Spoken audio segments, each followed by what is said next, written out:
A suspensão da produção de produtos de limpeza, IP, por falhas no controle de qualidade gerou uma reação coletiva dos bolsonaristas nas redes sociais. Os proprietários da empresa apoiaram o ex-presidente Jair Bolsonaro. E segundo a teoria da conspiração do momento, essa foi a razão da suspensão.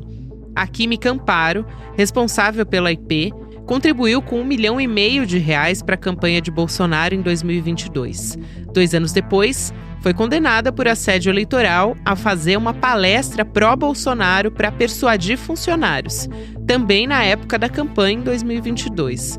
Agora, os apoiadores do ex-presidente acusam o governo Lula de usar a Anvisa para perseguir empresários alinhados ao bolsonarismo. Como resposta, incentivam o consumo e inundam as redes sociais bebendo detergente e tomando banho com o detergente.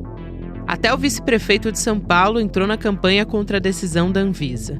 Não foi a primeira vez que a IP foi alvo de alertas da Agência Nacional de Vigilância Sanitária. Em 2025, vários produtos da empresa foram contaminados por uma bactéria considerada de risco para pessoas imunossuprimidas, como os pacientes em tratamento de câncer. Naquela vez, a Anvisa determinou o recolhimento de lotes de sabão líquido de lavar roupa. Dessa vez, a IP diz que vai manter parada a fabricação dos produtos contaminados, mesmo tendo na mão uma liminar que suspende a decisão da Anvisa. Quarta-feira, 13 de maio de 2026.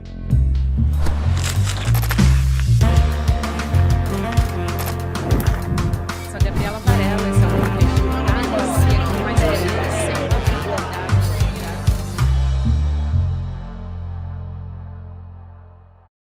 Olá, seja muito bem-vindo, seja muito bem-vinda. Eu sou a Gabriela Varela, está começando o videocast em detalhes aqui no ICL Notícias. Aqui, sempre com uma convidada, um convidado, a gente analisa uma temática, uma notícia importante do momento. Hoje, meu convidado é o professor Castro Rocha, que é nosso companheiro aqui do ICL Notícias, historiador, escritor. Professor, é um prazer te receber, seja bem-vindo. Igualmente, Gabriela, sempre uma alegria conversar com você. Olha, professor, é sempre uma alegria conversar contigo e com esses últimos acontecimentos, né, dessas pessoas vangloriando esse produto IP, consumindo ou fingindo que está consumindo, eu pensei em você, assim, foi a primeira pessoa que veio na minha cabeça, professor, mas olha, toma isso como um elogio, tá? Eu não pensei por conta do ato em si. Eu não tomo champanhe com IP. Que bom, professor, que bom. Até porque o senhor é muito mais inteligente, né? Mas nem vamos entrar nesses aspectos aqui. Por que eu pensei, né? Eu pensei no seu livro. Acompanho o seu trabalho há bastante tempo e também, claro, convivo com o seu trabalho aqui no nosso dia a dia do ICL. Mas tem uma metáfora que o senhor usa lá no seu livro, que é da Casa Verde Brasil, né? Inspirada no Machado de Assis, descrevendo um país onde uma lógica do alienista se impõe. Você vai poder explicar muito melhor do que eu. Mas no caso do IP, a gente está vendo pessoas desafiando alertas sanitários sobre uma bactéria que é bastante resistente, segundo os especialistas, que é capaz de causar infecções graves em pessoas que têm uma situação de vulnerabilidade em saúde. E tudo isso para mostrar uma lealdade ao Jair Bolsonaro, né? A essa figura política. O senhor pode tentar explicar para a gente? Acho que o conceito de dissonância cognitiva coletiva cabe muito aqui, né? Eu quero te ouvir sobre essa perspectiva, porque a realidade parece que é muito irrelevante, né? Diante desse desejo dessas pessoas de mostrarem lealdade, de manter a coesão com esse discurso, com essa narrativa, com esse comportamento de seita, né? É isso mesmo, Gabi. Muito obrigado pela referência ao meu trabalho. Vamos lá então, Gabi. É uma boa sintonia. Eu tinha pensado justamente em começar por aí. Vamos lá então. Se você me permitir, brevissimamente, eu posso recordar o conceito de dissonância cognitiva? Por favor, professor. Que eu acho que vai ser muito útil para a nossa audiência. Vamos lá. Então, vou ser bem breve, mas as pessoas vão me entender. Em 1954, 3 pesquisadores estudavam o fenômeno das seitas milenaristas ao longo do tempo. Uma seita milenarista é aquela seita que anuncia o fim dos tempos. Inicialmente se pensava no ano 1000, Depois, se você se recordar, Gabi, no ano 2000 houve o famoso bug do milênio, em que teoricamente haveria um colapso. Toda seita milenarista é uma seita que anuncia um apocalipse com data marcada. E os pesquisadores se faziam uma pergunta muito importante. É que, salvo engano, o apocalipse ainda não chegou, Gabi, nós estamos aqui conversando.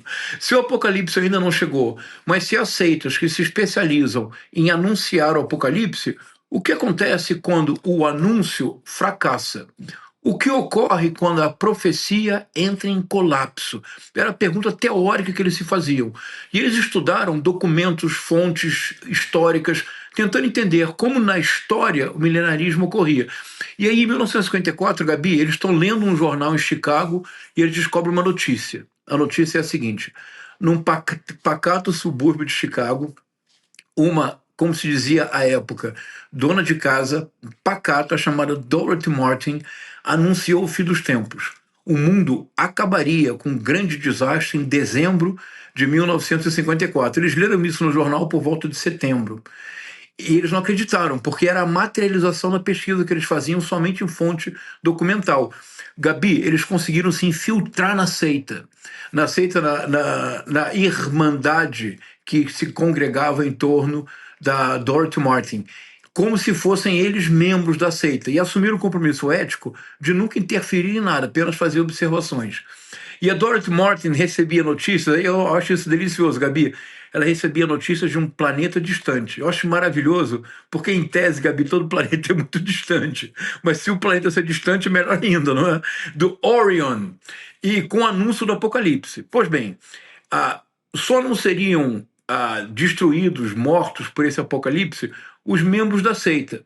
No dia exato em que foi marcado, saíram todos no quintal do subúrbio da casa de Washington, um gélido frio de Chicago, que é conhecido como a cidade do vento, porque o vento corta a pele, é terrível Chicago, expostos ao frio, ficaram esperando que a nave pousasse e os levasse para Orion, e eles vissem de longe a Terra em destruição apocalíptica. Só que, Gabi, aconteceu um pequeno problema. É que a nave nunca desceu, a nave nunca aportou, os alienígenas de Orion nunca chegaram, mas pelo menos o apocalipse também faltou um encontro marcado, não aconteceu nada. Amanheceu o dia seguinte, estavam todos eles gélidos de frio e nada aconteceu. O que fazer numa situação dessa, Gabi? O que eles haviam estudado nos documentos, nas fontes históricas, é que quando fracassa uma profecia, geralmente há um conjunto de passos que são sempre tomados. Em primeiro lugar, se racionaliza o fracasso. Em segundo lugar, se propõe uma nova data. Quando advém o segundo fracasso, em geral a seita se dissolve, porque fica evidente que há um problema concreto naquela profecia. O que fez a Dorothy Martin? Entrou em casa, subiu para o seu quarto, recebeu uma nova mensagem do distante planeta. O que dizia a mensagem? Que o mundo só não havia acabado, o apocalipse só não tinha vindo porque eles haviam anunciado. Ou seja, eles haviam concentrado tanta energia no anúncio do apocalipse que isso, por assim dizer, postergou o anúncio. Eles passaram para o ano seguinte. O ano seguinte chegou, nada aconteceu. Então, E o cá Leon estamos, Festinger, né? cara, e esse livro Gabi, vamos passar para o Brasil agora, para nossa audiência, aquela ponte que eu sempre faço entre o passado e o nosso presente. Gabi, o que são as eternas 72 horas que nunca chegam? Senão uma racionalização do fracasso. O que é o eterno tic-tac, tic-tac, que, por exemplo, o senador Ciro Nogueira colocava nas suas redes, tic-tac, tic-tac. Como o feitiço se volta contra o feiticeiro, o tic-tac agora é com ele. Então, ele estudou isso profundamente, viu, e escreveu um livro, esse livro de quando as profecias falham, When Prophecy Fails, é de 1956. No ano seguinte, ele produziu um livro teórico, A Theory of Cognitive Dissonance, uma teoria da dissonância cognitiva, publicada no Brasil pela editora Jorge Zahar, lá atrás, nos anos 70. Olha que incrível. E nesse livro, o que fez o Leon Festinger? Ele deu um quadro teórico muito sofisticado para explicar o que é a dissonância cognitiva. Em pouquíssimas palavras. Dissonância cognitiva não é um palavrão, Gabi. É algo que você tem, que eu tenho, todo ser humano vive em dissonância cognitiva. Isto é, sempre quando se abre um hiato, um espaço entre uma crença e um comportamento. Nenhum de nós, Gabi, é totalmente coerente. Nenhum de nós é totalmente íntegro o tempo todo. Nós sabemos muitas vezes que nós não devemos tomar aquela próxima dose de vinho, não devemos tomar o próximo copo de caipirinha, mas tomamos. Nós sabemos que precisamos na segunda-feira voltar a nadar, precisamos na terça-feira voltar a fazer musculação, mas não começamos. Todos nós sabemos disso. Isso caracteriza o humano. Só uma máquina sempre tem o mesmo comportamento. Eu estou propondo que, com o advento das redes sociais, com a criação do universo digital, com a disseminação da retórica do ódio, com a radicalização ideológica que vivemos hoje, com o predomínio da monetização de todas as esferas da sociedade, eu estou propondo que, pela primeira vez na história do Homo sapiens, o que ocorre não são exercícios para dirimir a dissonância cognitiva. Pelo contrário, são práticas deliberadas de um ecossistema de desinformação que monetiza, que ganha dinheiro com a dissonância cognitiva e que não procura, e que procura somente ampliá-la, radicalizá-la ao ponto, muitas vezes, Gabi, do não retorno. Assim como a crise climática tem um famoso tipping point, a partir do qual já não há retorno para a recuperação, por exemplo, da calota polar, da camada de ozônio, do degelo da Antártica, por exemplo, eu estou propondo que nós estamos próximos de um tipping point na saúde mental coletiva, Gabi. Gabi, você sabe que eu acompanho a extrema-direita cuidadosamente, até para que, por exemplo, uma pessoa saudável como você não tenha que fazê-lo. Gabi, eu fiquei assustado com o que eu vi. E o que me assusta é como é que esse mecanismo funciona. Eu gravei um vídeo, até mandei para você, mostrando isso. Por exemplo, como é que eles aumentam a dissonância cognitiva? Porque, de novo, o Festinger e o Erikson, muito corretamente, estavam preocupados em formas de dirimir a dissonância cognitiva. A extrema-direita transnacional só existe porque ela desenvolveu formas de aumentar a dissonância cognitiva. Mas, Gabi, se você aumentar a dissonância cognitiva sem parar, chega um ponto, Gabi, que não tem retorno. Pessoas que tomam detergente, por exemplo, então eles criam memes que se reproduzem por efeito de contágio mimético. Então, por exemplo, havia um em que se pegava uma faca, imitando o famoso sabre da champanhe, abriam o IP, colocavam numa taça de champanhe e tomavam. Sim. Há um vídeo que se tornou viral, em que há um senhor que certamente substituiu o conteúdo do detergente por um outro qualquer, mas ele mama o IP como se fosse uma mamadeira. Há pessoas que tomaram banho com IP. Há políticos, o Cleitinho, o vice-prefeito de São Paulo, Exato. que foram às redes sociais defender. A Michele Bolsonaro publicou uma foto dizendo: domingo de sol, aqui só usamos IP. Gabi, então o que eu estou propondo, se eu posso considerar que é uma contribuição minha a esse conceito, é acrescentar a designação de coletiva, porque quando, Gabi, 50 milhões de pessoas creem que tomar IP, tomar o detergente como se fosse um líquido, não faz mal, 50 milhões de pessoas vão tomar esse líquido, Gabi. É uma coisa absoluta. Isso. Então nós estamos enfrentando hoje algo inédito na história do Homo sapiens. Eu realmente proponho é que pela primeira vez na história do Homo sapiens, aquilo que nos define, a dissonância cognitiva, o fato de que não somos máquina, mas isso que nos define agora está sendo esgarçado, ampliado de forma tal que o mundo vai virar uma casa verde. Professor, e assim, é muito importante isso que o senhor traz, né? Porque tem autoridades públicas incentivando isso, quer dizer, incentivar o uso desses produtos que estão contaminados, segundo a Anvisa, né? E até o momento é isso que nós temos, pode caracterizar crime contra a saúde pública.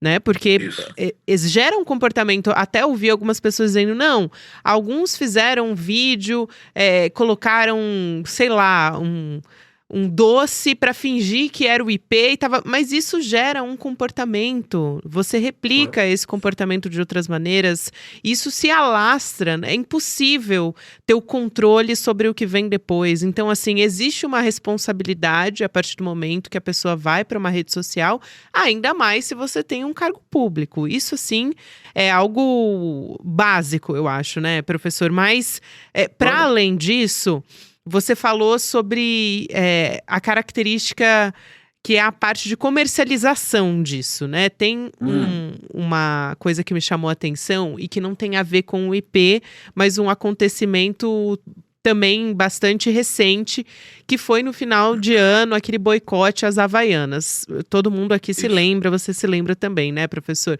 Mas o que ele fez? Ele capitaneou esse boicote. Então, ele pegou essa história do boicote à marca das Havaianas em dezembro, agora, poucos meses depois, ele está lançando uma marca própria de chinelos. Então, é quase que um microempreendedor, assim, ideológico, né, professor? É isso, né? Isso, olha, você sabe que essa é uma categoria que eu criei, Gabi, então, o MEI. Por isso que eu já passei para você, professor. É o microempreendedor ideológico. Muito obrigado, Gabi, Exatamente. porque é isso, vamos lá, é isso. Então, se o conceito ficou claro, avançamos muito. Agora, como é que ele consegue ter esse efeito de manada, esse contágio mimético? Uma coisa que eu demorei a entender, Gabi. Eu escrevi um livro sobre o tema em 2021, publiquei, Guerra Cultural e Retórica do Ódio. Teve muito êxito, foi muito, muito bacana. Mas eu confesso que eu não havia compreendido, quando publiquei o livro, uma dimensão.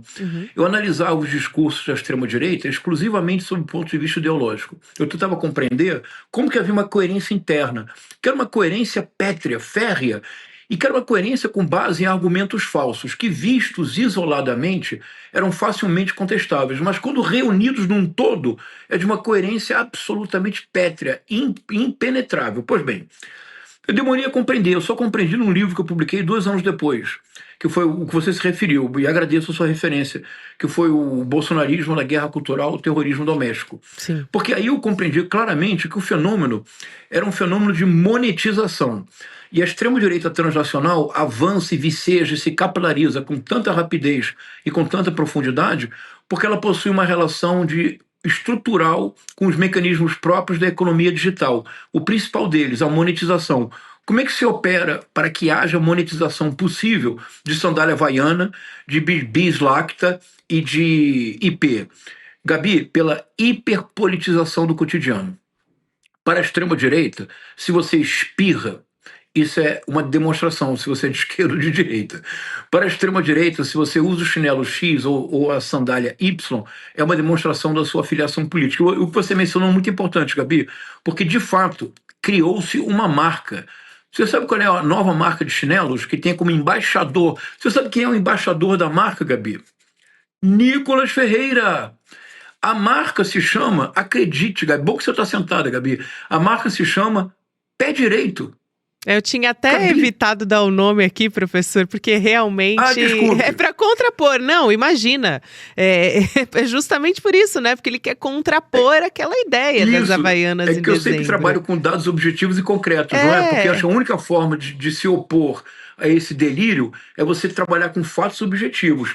Gabi, os números de lançamento desta nova marca são assustadores. Ele diz que é o consumo patriótico, né, professor? É isso. É isso. Agora, o que isso quer dizer o quê? Algo que também eu demorei a compreender, mas acho que agora realmente eu entendo. É assim, para Nicolas Ferreira, Paulo Figueiredo Filho, Michele Bolsonaro, Damares Alves, Gustavo Gayer, e tudo e quanto, porque é uma máfia, e tudo e quanto. Gabi, os 58 milhões de votos dados ao Bolsonaro, no fundo para eles, não é um capital político ideológico. É um mercado consumidor potencial. Gabi, não é um mercado qualquer. É um mercado, eu vou ter que usar uma palavra que eu odeio, mas que é importante nesse contexto. É um mercado altamente fidelizado, órfão da radicalidade do mestre Bolsonaro, do guru Jair, do Messias apocalíptico Jair Messias Bolsonaro, órfão daquela radicalidade. Altamente, é um mercado consumidor altamente engajado e disposto a pagar por qualquer coisa que recorde, que evoque a dopamina barata produzida pela retórica do ódio. Gabi, é disso que nós estamos tratando, é muito sério. Quando eu digo que a extrema-direita tornou-se um problema de saúde pública coletivo, as pessoas creem que eu estou exagerando. Gabi, eu não estou exagerando. É porque eu participo cotidianamente de grupos no WhatsApp, no Telegram, bolsonaristas.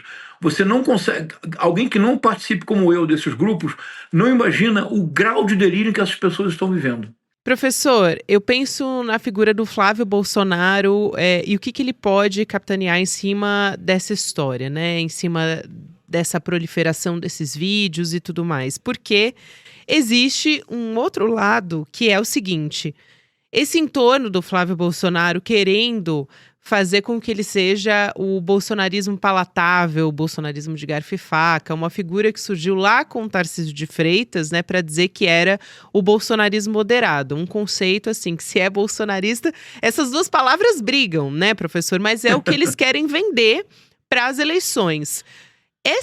Esse comportamento que a Michelle Bolsonaro vai lá e replica, posta um story, também reforçando, não contradiz um pouco essa história de o Flávio Bolsonaro querer dizer que ele é moderado? Porque não tem nada de moderado nesse comportamento, muito pelo contrário, é muito parecido. Acho que todo mundo vai se lembrar daquele comportamento no entorno da cloroquina, né? Você colocando a vida de milhares de pessoas em xeque, 400 mil mortes evitáveis por conta da pandemia de Covid, por diversas medidas que deixaram de ser tomadas, e também vacinas que não foram compradas, enfim, o atraso das vacinas. Tudo isso colocou a vida das pessoas em xeque. Não é um comportamento parecido? Não tem nada de moderado nisso, né? Ah, que boa observação, Gabi. Uau! Gabi, aqui vamos ter que dar uma volta ao mundo para retornar ao mesmo ponto Vamos e lá. decifrar o que está acontecendo. Primeiro passo. O Nicolas Ferreira publicou um vídeo ontem, que, como sempre, já deve estar passando da casa de 15 milhões de views. O que diz o vídeo? O vídeo tem mais ou menos uns 5 minutos e ele faz uma montagem que é muito bem feita do ponto de vista técnico. E o que faz o Nicolas Ferreira? O Nicolas Ferreira associa o IP a minuano. Porque, veja, essa é a lógica binária da extrema-direita. Sem lógica binária não tem extrema-direita. Não basta defender o IP, tem que atacar alguém, no caso minuano. Por que minuano? Porque minuano, dizem eles, é dos irmãos Joesley Batista. Então, o Nicolas Ferreira começa a fazer uma longa associação de fatos desconexos, mas que ele une na retórica do ódio, um contra o outro, o bem contra o mal, esquema binário. E ele termina sugerindo que, na verdade, o que aconteceu com o IP foi apenas mais um capítulo da perseguição política que domina o Brasil. Desde quando? Desde o momento em que o Alexandre de Moraes assumiu o Tribunal Superior Eleitoral. Com que finalidade? Impedir que a eleição fosse justa. Por quê? Para que o presidente Luiz Inácio Lula da Silva voltasse ao Planalto como de fato voltou. Portanto, 8 de janeiro não foi golpe. Isso é fundamental para a campanha do Flávio Bolsonaro. Por quê? Porque se o 8 de janeiro foi um golpe, a campanha do Flávio Bolsonaro perde legitimidade antes de começar. É indispensável, portanto, retomar a narrativa da perseguição política como sendo o móvel das instituições do Brasil, do STF, do TSE, a partir de 2021, preparando a campanha de 2022, portanto, preparando o retorno do presidente Lula. Deste modo, pode-se dizer que o golpe não foi golpe, foi apenas um mal-entendido arquitetônico, porque não se pode fazer golpe contra prédio, como disse o Sóstenes Cavalcante. E o senador Carlos Viana, de Minas Gerais, propôs ontem, Gabi, um projeto de lei para retirar do Código Penal brasileiro o item atentado violento contra o Estado Democrático de Direito, isto é, o senador Carlos Viana quer retirar do Código Penal o tipo golpe de Estado. Percebe como tudo se associa agora, Gabi? O IP deixa de ser o IP. O IP, eu fiz até uma brincadeira, porque existe um idioma que a extrema-direita brasileira desenvolveu que será estudado pelo MIT, Gabi. É o único idioma da face da Terra que só tem uma palavra, mas essa palavra tem milhares de aplicações possíveis. Então, contra o IP é para derrotar o UPT. Então, você diz assim, não, mas o Flávio Bolsonaro comprou uma mansão de 6 milhões, que são 14 milhões. Mas e o PT? Não, mas o Flávio Bolsonaro praticou a rachadinha. E o PT é o idioma de uma única palavra que tem milhares de aplicações. Então, nesse caso, o IP, ele se torna uma metonímia do corpo do Bolsonaro, se torna uma metáfora da perseguição política contra a direita no país. O IP, portanto, é utilizado para atacar a universidade pública, para atacar o sistema, para atacar o TSE e para afirmar que o 8 de janeiro não foi, de fato, o 8 de janeiro de 2023. Foi uma outra coisa qualquer coisa menos o golpe de Estado. Percebe, Gabi, a circularidade paranoica? Se retroalimenta. Isso é como Freud definia paranoia. Paranoia é a construção de um discurso completamente distante da realidade, numa distância crescente da realidade, mas ainda assim um discurso profundamente coerente. Por isso que você não consegue convencer um paranoico de nada, porque dentro do mundo dele, ele sempre tem razão. Ai, muito bom que você puxou Freud, professor, porque eu pensei na pulsão de morte, né? Que é um conceito de Ah, que Freud. bom! É um Olha, indivíduo, é a pessoa que aceita ali um risco real para combater o inimigo. Aí o inimigo é o comunismo, é o antipetismo, como o senhor já trouxe aqui. Então, acho que assim, isso explica muita coisa, né? Freud explica. explica. Explica assim, e o Freud tem um conceito que se encontra no Futuro de uma Ilusão, que é esse famoso ensaio do Freud sobre religião. O Freud era um homem profundamente, não anti, mas sem religião. Era um judeu sem muita tradição judaica. Ele tinha uma forma peculiar de compreender religião. E o futuro de uma ilusão é que para ele a religião era isso, era uma ilusão. Mas ele propõe uma categoria muito importante, Gabi, que me ajudou muito a entender todo esse processo. Ele diz que para compreender o psiquismo humano, a categoria de erro não é suficiente. Porque o erro seria mais ou menos como não ter dissonância cognitiva. Seria uma máquina. Você recebe sempre os mesmos estímulos e você dá sempre as mesmas respostas. Nós não, Gabi. Nós podemos receber os mesmos estímulos e oferecer respostas sempre diferentes. É isso que caracteriza a condição humana. Pois bem, dizia o Freud, o erro você corrige objetivamente. Mas isso é pouco para compreender a complexidade do psiquismo humano. Para o psiquismo humano, o importante é a ilusão. O que é ilusão, Gabi? É um erro objetivo, mas no qual eu projeto um desejo. É muito mais difícil combater uma ilusão racionalmente, porque o que move a ilusão não é a razão, é o desejo. E se a ilusão é movida pela pulsão de morte, Gabi, uau! Aí é o caso. Nós chegamos ao terceiro ponto. O Freud fala em erro, ilusão, que é o que interessa a ele. Ele fala na paranoia. A paranoia é precisamente quando já não há mais contato com a realidade, embora internamente o discurso seja coerente. Gabi, eu tenho a impressão, veja o que eu vou dizer agora, com dor no coração. Eu tenho a impressão que nós estamos nos aproximando do momento no Brasil em que, durante muito tempo, eu dizia para as pessoas, calma, não adianta combater as teorias conspiratórias e as fake news bolsonaristas como erro, é ilusão. Eles estão projetando um desejo. Vamos entender o desejo. Nós temos que dialogar com o desejo e não com o que nós consideramos que é um erro. Mas, Gabi, da ilusão, se você chega à paranoia, não há mais diálogo possível. Porque na paranoia você se distanciou a tal ponto da realidade, ou você não se distanciou da realidade com um discurso incoerente. O discurso é profundamente coerente, embora completamente falso. No conjunto desta falsidade, o que ressalta é uma coerência pétrea. Gabi, é por isso que nós não conseguimos conversar com um bolsonarista radical. Sabe por quê? Não é que ele não tem argumentos, é que ele tem argumentos demais, embora todos sejam falsos. Professor, excelente. Eu acho que eu sempre fico. Todos nós, na verdade, ficamos um pouquinho mais inteligentes depois de te ouvir, depois de conversar com você.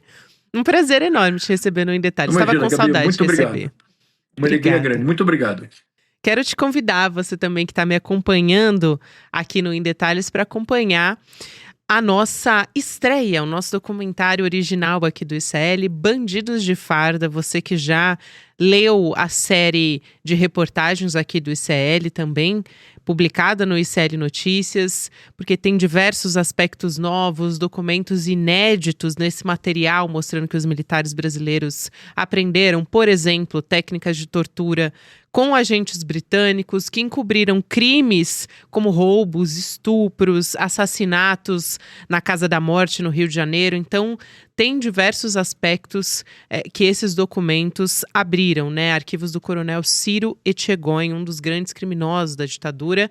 Você vai acompanhar a estreia do nosso documentário, um lançamento que vai ser acompanhado por um debate. Juliana Dalpiva, Eduardo Moreira vão estar lá, vai em detalhesicl.com.br para garantir o seu ingresso. E eu tenho certeza que esse debate vai, com certeza, enriquecer o nosso conhecimento sobre o período da ditadura militar, sobre a nossa história e que se reflete, claro, em muitas medidas que são do nosso presente. Muitas notícias que ainda vão aparecer no meio disso tudo. Vem com a gente, domingo, 17 de maio, 8 horas da noite. Vem acompanhar a nossa estreia. Seguimos com a nossa programação, agora tem Mercado Investimentos, depois Rolê ICL, e você pode ouvir em detalhes em qualquer momento do seu dia nas plataformas de áudio, tem conteúdo novo de segunda a sexta-feira. Até amanhã. De todas as pessoas que foram levadas para aquela casa em Petrópolis, só uma delas retornou. E ela descreveu um homem frio de codinome Dr. Bruno. Levou mais de 50 anos para nós descobrirmos quem ele era. Até agora. Juliana Dalpiva, Igor Melo e Chico Otávio investigaram cada detalhe absurdo desse caso. E no dia 17 de maio, às 8 horas da noite, estreia o documentário original ICL Bandidos de Farda, com uma investigação exclusiva das 3.000 páginas secretas sobre Ciro Etchegoyen.